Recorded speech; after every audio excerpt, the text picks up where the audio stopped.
வணக்கம். என் குருநாதர் எழுத்து சித்தர் பாலகுமாரன் சார் அவர்களை மனதார வணங்கிவிட்டு உங்களுடன் பேசத் தொடங்குகிறேன். இந்த டைரக்டர் மாதிரி யாருமே படம் பண்ண முடியாது அப்படின்னு சொல்லலாம். ஆனால் அவர் மாதிரி ஒரு படத்தை நம்மளால் நினச்சி கூட பார்க்க முடியாது அப்படிங்கிறது தான் நிஜம். அந்த டைரக்டர் தான் மகேந்திரன் சார். மகேந்திரன் சாருங்கிறவர் ஒரு சிற்பி மாதிரி ஒவ்வொரு படைப்புகளையும் செதுக்கியவர் அப்படின்னு தான் சொல்லணும். அவருடைய முதல் படம் அப்படிங்கிற அந்த முள்ளும் மலரும் படத்திலிருந்தே அவருடைய தனித்துவம் அப்படிங்கிறது தெரிய ஆரம்பிச்சிச்சு. டைரக்டர் வசந்தபாலன் மாதிரியானவர்கள் மகேந்திரன் சாரை இன்னமும் கொண்டாடிட்டே இருக்காங்க அப்படின்னா யாருமே அவரை வசந்தபாலன் சார் மட்டும் இல்லை, எத்தனையோ பேர் இன்னமும் மகேந்திரன் சாருடைய படங்களை ஒரு ரெஃபரன்ஸாக வச்சுக்கிட்டு பிரமிச்சு போறாங்க. ஆனால் உண்மையிலேயே அவருடைய பாணியை வைத்துக்கொண்டு படம் எடுக்க முடியாதுங்கிறது தான் நிஜம். ஏன்னா கமர்ஷியல் சிந்தனைகளுக்கு அப்பாற்பட்டு படம் எடுக்கிறவர் தான் எடுத்தவர் தான் மகேந்திரன் சார்ங்கிற ஒரு அற்புத படைப்பாளி. வசந்தபாலன் சார் நம்ம வெயில் மாதிரி படங்கள் எல்லாம் கொடுத்தவர், அங்காடி திரு மாதிரியான படங்களை எல்லாம் தந்தவர். அவர் ஆச்சரியப்பட்டு சொல்கிற விஷயம், ரெண்டு விஷயத்த அவர் அடிக்கடி சொல்லிட்டே இருப்பார். வசந்தபாலன் சார் எனக்கு நல்ல நண்பரும் கூட. வசந்தபாலன் சார் என்ன சொல்றாருன்னா, மகேந்திரன் சாருடைய 2 கதாபாத்திரங்கள் தமிழ் சினிமாவால மறக்கவே முடியாத கதாபாத்திரங்கள் அப்படின்னு குறிப்பிடுறார். அந்த 2 கதாபாத்திரங்கள் ரெண்டுமே கான்ட்ராஸ்டான விஷயங்கள். அதை எப்படி அவர் சாத்தியப்படுத்தினாரு, எப்படி அதுக்கு ஒரு உயிர் கொடுத்தாருங்கிறது ஆச்சரியமான விஷயம் அப்படின்னு வியப்போடு பேசுறார் டைரக்டர் வசந்தபாலன் சார்.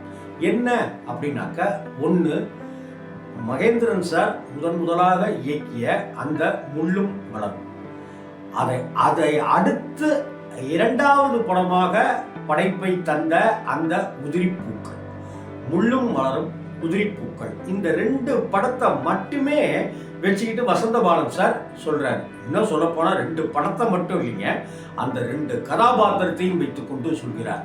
ஒன்று, முள்ளும் மலரும்ல அந்த காளி அப்படிங்கிற கதாபாத்திரத்துல ரஜினி சார் நடிச்சிருப்பார் இல்லையா, அந்த காளி கதாபாத்திரத்தை மகேந்திரன் சார் ரசித்து ரசித்து படைத்திருப்பார்.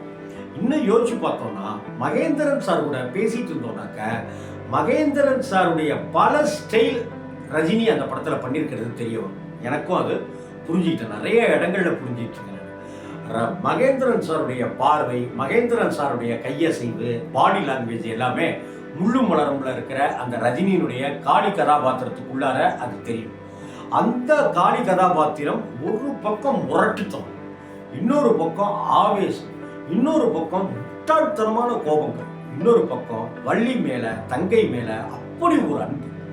இதை எல்லாத்தையும் ஒரு கலவையா, இப்படி ஒரு கோபத்தை காட்டுறது, இப்படி ஒரு அன்பை பொழியறது, இப்படி ஒரு முட்டாள்தனமா இருக்கானே அவன் காளி அப்படின்னு நம்மளையே நினைக்க வைக்கிறதுன்னு ஒரு பரந்துபட்ட ஒரு வாழ்வியலை ஒரு காளிங்கிற கதாபாத்திரத்தின் மூலமா செய்திருப்பார் ரஜினி, செய்திருப்பார் மகேந்திரன்.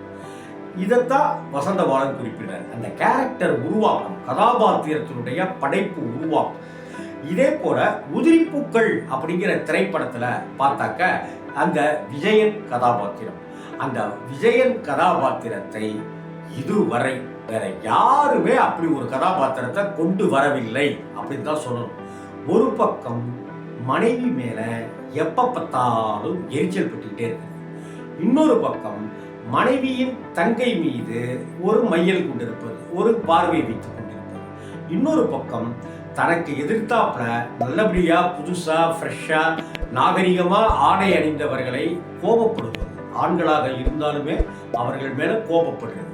இன்னொரு பக்கத்துல அந்த கிராமத்தையே தன்னுடைய ஆண் அப்படிங்கிற திமிரால கட்டி ஆள நினைக்கிறது. இது மட்டும் இல்லாம தன்னுடைய மனைவி நோய்வாய்ப்பட்டவ அப்படிங்கிறதுனாலையும், தன்னுடைய மாமனாருக்கு கடன் கொடுத்ததுக்காக 2வது பொண்ணை எனக்கு கல்யாணம் பண்ணி கொடு அப்படின்னு கேட்கிற விஷயத்திலையுமே அவருடைய கூற சிந்தனைகள் நமக்கு அப்படியே கொஞ்சம் கொஞ்சமா தெரிஞ்சுக்கிட்டே வரும்.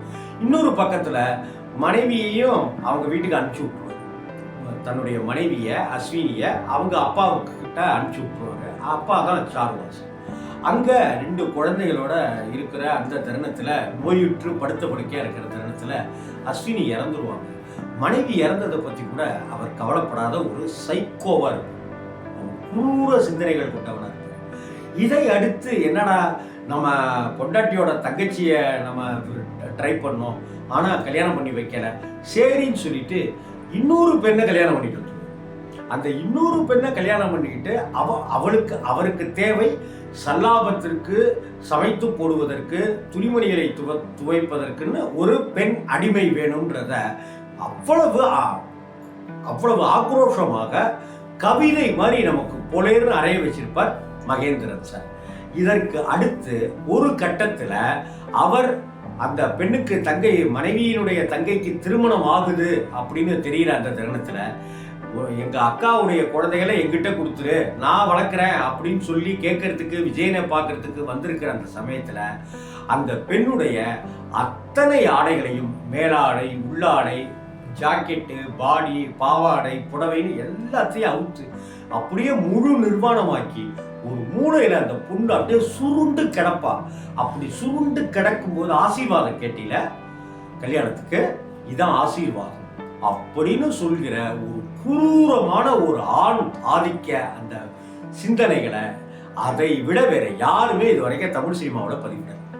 அப்படிப்பட்ட ஒரு சூழ்நிலையில நான் உன்னைய தொட போறது இல்லை, உன்னைய நான் கை வைக்க போறது இல்லை உன் மேல, ஆனா உன்னைய கல்யாணமாகி நீ உன் புருஷன்கிட்ட நீ முதலிரவுல இருக்கும்போது உன்னைய இப்படி பார்த்த முதல் ஆண் நான் தாங்கிறது சாகர வரைக்கும் உனக்கு உறுத்தலா இருக்கும்ல, அதான் நான் உனக்கு கொடுக்குற ஆசீர்வாதம் அப்படின்னு சொல்கிற அந்த கதாபாத்திரம் முரட்டுத்தனமான, ஆக்ரோஷத்தனமான, அன்பையும் வச்சிருக்கிற அந்த முள்ளு மலரும் காளி கதாபாத்திரம் இந்த உதிரிப்பூக்கள் திரைப்படத்துல ஒரு சைக்கோவா, ஒரு குரூரமானவனா, ஒரு ஆணாதிக்க சிந்தனை மேலோங்கியவனாக இருக்கிற அந்த விஜயன் கதாபாத்திரம் அங்க ரஜினி கதாபாத்திரம்.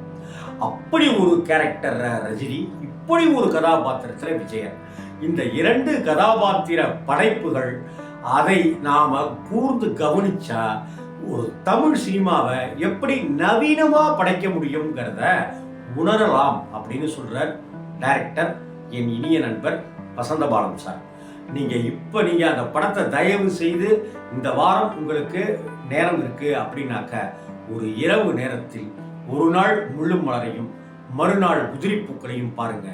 அந்த கதாபாத்திர தன்மையை மகேந்திரன் சாருக்கு இணையாக இதுவரை யாருமே தந்ததில்லை. அப்படி ஒரு கதாபாத்திரத்தை யாருமே ஏற்று இவ்வளவு ஆகச்சிறந்த நடிப்பையும் தந்ததில்லைங்கிறது நமக்கு தெரிய வரும். வணக்கம்.